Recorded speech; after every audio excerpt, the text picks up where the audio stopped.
Jen and Becca here. And this week we are on episode number 29 for Her Huddles. How do I deal with the loneliness that I feel as an adult? This idea that we may be in a connection crisis, or for some of us, we may feel that way. So, one of the most searched wellness questions today on Google is, how do I deal with loneliness as an adult? Which is fascinating because we're more connected than ever, and yet many people report feeling more isolated than ever. We have hundreds of social media connections, group texts, and subtexts, right? We have subtext within group text, which is its own thing we could get into at another point. And people we keep up with, I have that in quotes in our notes because I think often it's like, oh yeah, she's one of my closest friends. I'm like, I haven't talked to her in 4 months. Like, is that a close friend actually? So keep up with, yet many adults struggle to answer this question. Who would I call if I needed someone? So, honoring it with grace and compassion. Today, we're talking about loneliness, friendship, community, and why connection may be one of the most important wellness tools we have. Before we get into it in the nitty gritty, what is your unpopular opinion for us? All right, so my unpopular opinion is, since we're ushering in summer, it's officially summer in North America. Unpopular opinion is that Labor Day, the Labor Day holiday in the US, which is like around September 4th, 5th, 6th, it's early September, is the best summer holiday.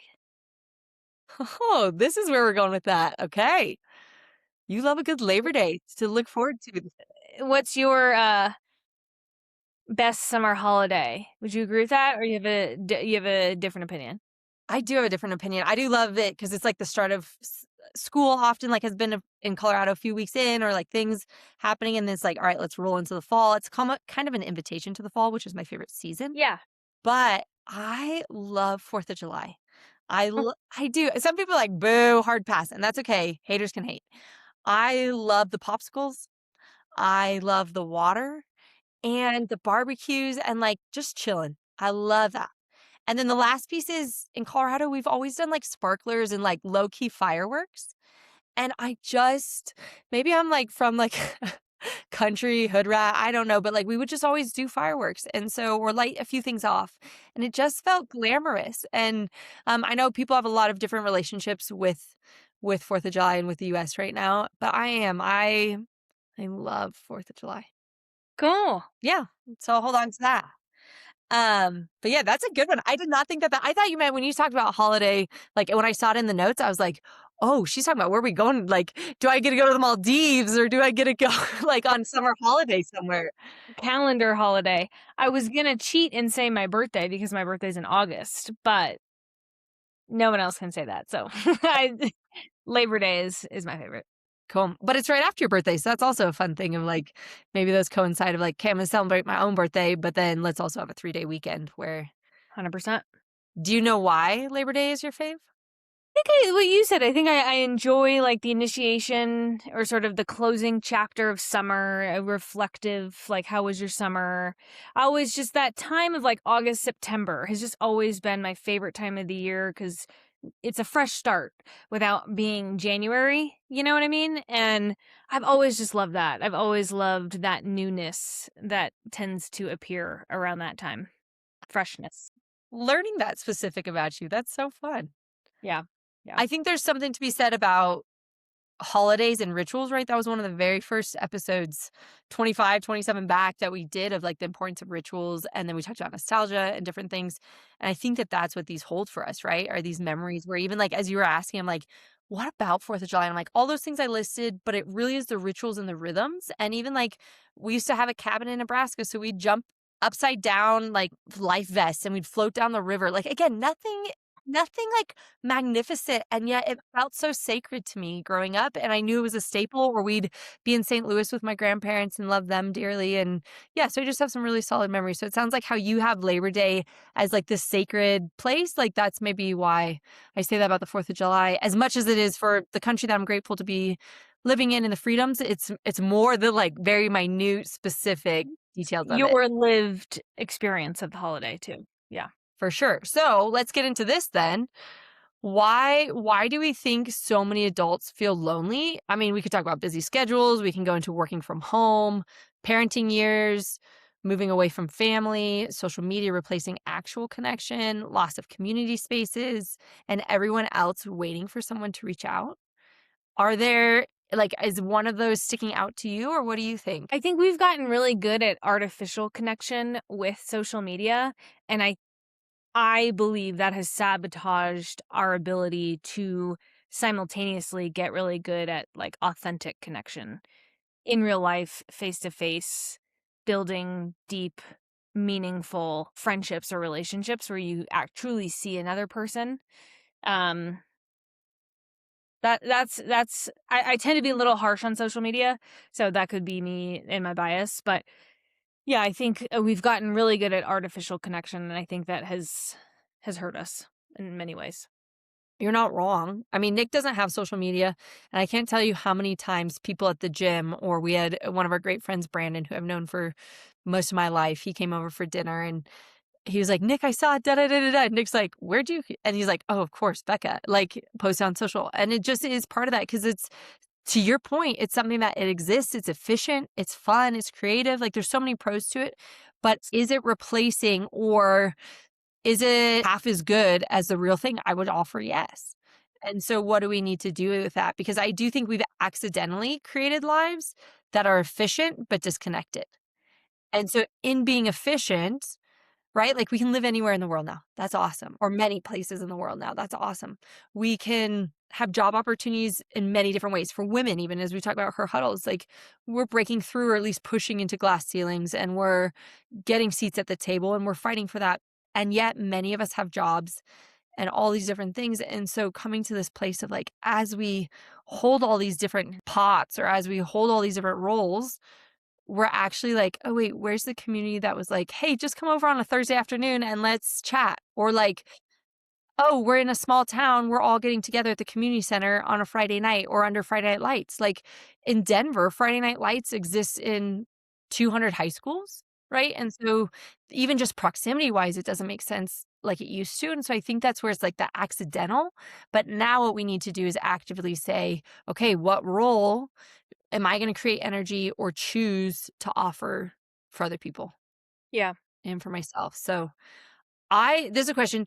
Do you think making friends, this is another like sub part as we talk about subgroup chats, which could be its own. I think they're so funny. They very much exist in my family and friend groups where there's like the general one, but then there's like side conversations. And it's not all bad. Please hear me say that. Like, sure, someone can dog. Like I know my brother and sisters sometimes will be like, back da da da da da. Like that's just the reality or whatnot.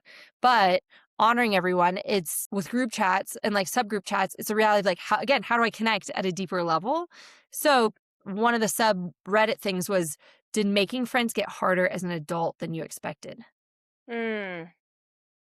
Because I live in the state I grew up in. So I actually, as I look at it, like you and John, you and your hubby and a few other people are newer friends, but very, very intentional friends who actually have some of the most depth with you because we go there. But I actually have old school relationships. So that's just something that I've like realized of connection. But what about for you since you're a transplant? I think I've moved a lot in my life, geographically, moved schools, etc., etc., and I feel like I've just had to learn how to be a good friend maker or how to make friends quickly and meaningfully. And so for me, I don't feel like it's gotten harder as I've become an adult. I think what is harder is maybe the logistics because schedules are busier. There are kids involved, there are animals involved, people are traveling, you've got more work commitments. So I think the logistics maybe play a role in making it harder, but I also too I am often I was just talking to one of my good girlfriends from college the other day, and we were just talking about our different styles. And she was, very much like, you wear your heart on your sleeve. Like, people know. People, you're very vulnerable. Like, you will share stuff with people that, like, I would never share. And so I sometimes wonder if that has helped me too. I'm not sure, but I think that willingness to be vulnerable can play a role in how easy or difficult it can be to make friends. I mean, Brene Brown does argue that and does support that statement. And you do it in a beautiful way. I saw this, talk about social media. I saw this hilarious reel that was like, What happens when you ask a friend about, like, the weather and all of a sudden they're like, "And tell me what you wanna do next week, like, regarding your career. Where are you gonna go?" And I, like, felt so, like, I have to really check myself of how intense am I coming in my questions versus, like, sometimes people do just like to have fun and have it stay high level, but you do and in that statement, you do an incredible job of dancing both dances, like, you're able to be vulnerable first, which then invites me in, and yet you can hang and have fun, and so that's also inviting, whereas I've had to learn with, like, my highly analytical brain to not just be so intense and be like, "Okay, slowly peel back the layers," or, like, offer vulnerability of myself first, but then also, like, share things and story tell to relate, so that way it's not just, like, an interview of intensity, and so y I would argue you do like, a great job with that, and then I think in the previous one, we talked about, like, not being victims, but when we realize that there's a pain or a hurt, how do we take advantage or become in control of our situation? And I think that this is the same way, is when we are struggling or when we feel lonely, why not go to a community group? Why not sign up for volleyball or tennis? Why not, right, put ourselves out there? I know it's so can be so awkward. It can be so nerve-wracking. It can be so many different emotions. And yet, at the end of the day, if it allows us to get to know someone, awesome. Or it reminds us that we can do hard things, which is also really important in adulthood. Agreed. Sometimes we just become so comfortable. So, Agreed. yeah, I think here's another piece too is like defining being alone versus being lonely. I'm coming to a place where I actually really love some alone time. Imagine that. I know. But is that I can feel connected to people while spending alone time now, where I'm like, "Actually, I just wanna do yoga," or like, "I'm gonna go for a walk." I talked about this in the last one, unplugging and not being connected or overstimulated and just saying like, "Nope, I'm just gonna go for a walk." And I don't have to ask anyone how they're doing, I don't have to be highly engaged, it just is me having me time. Yeah. But yeah, I feel connected to the world. Yeah, that is a an interesting difference. They're two different states, being alone versus being lonely. Yes. Interesting. Because the opposite Oh, go ahead, I can see you, go ahead. I was gonna say you can be both. I guess you can be alone and you can be lonely, but you can also be alone and feel good in the aloneness. Yeah. Or the flip, that's what I was just thinking is like Biebercella or like Coachella this year, right? Imagine if we were there, we'd be one of 10,000 people and we could feel so lonely in a crowd. Yes. Or because it's you and I know I'll have a great time and we'll have amazing connections, I don't care if there's 10,000 or if there's 2 because it'll just be really solid, right? So I think that those are almost quadrants maybe or like a what were those old line charts that we used to do, right? Like just of like, okay, where do I fall on these axes of alone but not lonely, or alone and lonely, or in a crowd, not lonely, or in a crowd lonely, right? And so that's what's coming up the visual in this moment of like reflecting too, of like, where am I in this season of life? And I would offer that speaking personally, I would feel more lonely in a big crowd right now Mhm. than I do because I just like my people now. Like, and I'm great to meet more. And yet, like, I'm not in the business anymore of making a ton of friends. Mhm. I wanna have deep relationships and I wanna be friendly to everyone. I think that's important, but I don't need to have mass numbers. Agreed. Agreed. It's yeah, it just reminds me of that simple quality over quantity that really does I think apply to the loneliness epidemic. Totally, and those are forged right through sports, through the fires of life, relationships, school, different things. That's why it is easier in younger years, Yeah. and yet, we can still do it in adulthood. Our families are still going through divorces, or our families are still having heartbreak and pain, or we can still sign up for a league to play in. Yes. 100%. Learn those forging of relationships, and so that's just an encouragement there for us to do that, is to say, like, we don't need more people around us, we need deeper relationships with those that we already have, and then sure, an invitation here, an invitation there, but overall, like, having those deep, deep relationships, and I think we as women often have many, but not as deep, whereas men we talk about this in psychology, sometimes men will have one best friend in their lifetime. They're like the elephants and the wolves of the world. Like, it just is a reality. Others will have 10, maybe 12, 20, maybe 12. But, like, women are like, 10, 20. Like, if you ask the size of a marriage when it comes to the parties of like, how many people do you want in your group? Often men are like, I'll take 2, right? Or like whatever. And women are like, I'll have I'm 15. gonna need 15. Yeah. And then let's also have ushers and let's also have this and this and this, right? And it's cultural. It is cultural, but figure out again, how do we give ourselves permission to be known, to be seen? How do we offer that to other people that they're known and they're seen? One really easy trick is to ask people questions about themselves, open-ended questions. It's the easiest way. People, we love to talk about ourselves. That's a reality of who we are as humans. And so, ask, like, if someone's like, "Oh, I want to get to know someone else," or "I want to be asked those questions," ask someone else a question and then make friends with someone who would respond and say that back and stuff. So that'd be one is like ask questions to people. And then the second one is call someone. Call someone, call someone, call someone.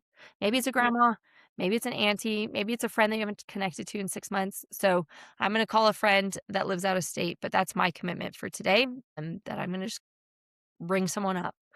What about you? Anything else that you have? Otherwise, we'll go into, yeah, journal. No, I think your point about questions is a good one. I think the root there is just genuine curiosity and how far genuine curiosity can really get you in relationship to other people and seeing each other well and being seen. If you can be a giver of that curiosity and also be okay to receive it, that like somebody else may have genuine interest in like what's going on in your life and how you're doing, and they want to genuinely know the real answers to those things, not surface level, yeah, I'm good. So the people are out there who do embody that. Hmm. Or we'll offer shared experiences or, again, forge the fire, those types of things. So, Yeah. I'll s with you bringing that up, I just remembered the 5 questions that I have is, who do I want we can ask this to ourselves if we're feeling lonely. Who do I want more of in my life? Is there a particular person or type of person that I'm like, "Oh, I really want uplifting people," or, "Oh, I really wanna see Gabby," whoever person name or type of person. Where are people already gathering? If it feels like too much energy to create something new, where can I go meet people who are already gathering? What invitation can I extend this week? So that was a question I just offered. What community have I been waiting to join? Do I need to simply be brave and say, I'm going with you, Jen, to play tennis? I'm terrible at tennis, but I'm going to come with you, right? Like, what community have I been waiting to join? That's something to think about. And then who have I been meaning to text? Shoot that text, rip it off, go. So reach out to one person before the end of the day. That's my encouragement there. Not because it's convenient, but because relationships rarely grow accidentally. They are either naturally forged in a fire or we create them by sharing our commonalities with other people. So Yeah. that is what I have. What about our journal prompt? Yeah, so the journal prompt this week is, am I lonely because I don't have people around me, or am I lonely because I don't feel known by the people who are around me? Leaving it at that. Yeah, that's one to sit with for sure. Yeah, I'm gonna write that down actually in my like and have it for me to reflect on in the moments that I feel lonely because that's a natural thing for us. So Mhm. am I lonely because I don't have people around me or because I don't feel known by the people who are? Right. Yeah. Thank you, Wild Ones, for being a part of this. This is another episode of Her Huddles. We can't wait for you to join us next week in the huddle. We will see you then. Be well, y'all. See you.